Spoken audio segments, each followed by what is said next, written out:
අයිබෝවන් යාළුවනේ අද අපි ජපානයේ හැමෝම ආදරය කරන මිලත් හරිම අඩු ඉතාලි අවන්හලකට ඒ තමයි සයිසේරියා.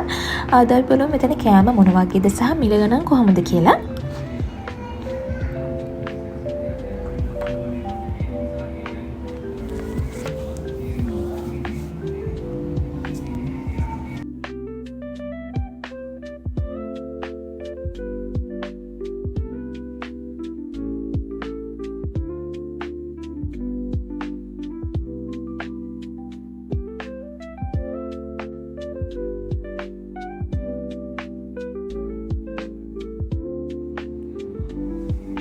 මෙතන තියෙන විශේෂත්වය තමයි ගොඩක් දේවල් ඉතාලම අඩු මුලකට අපිට ගන්න පුළුවන්.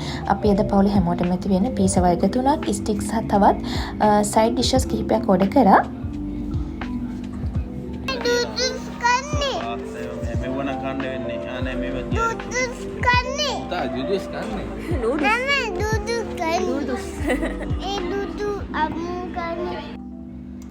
මුලින්ම ආවෙන පොප්කෝර්න් ශ්‍රිම්ප් සහ ග්‍රිල් කරපු වල මේ දෙකම ගොඩක් ක්‍රිස්පි වගේම රසයි පොඩි අයට කන ගොඩක් කියපු කෑම.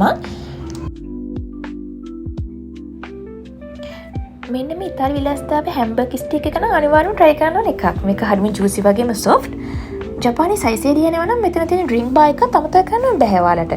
අපිට කැමති ඕනෑම කෑම වර්ගයක්, කෝපි හෝ තේ වර්ග ඕනෑම වාර ගන්නකින් බොන්න පුළුවන්. අන්තිමටම රසම රස ටිරාමිසු එකකින් සහ අයිස්ක්‍රීම් එකකින් අපි අපේ රෑ කෑම ඉවර කරා. මේ ඔක්කොටම අපිට ගියේ යෙන් 5000ක් විතර.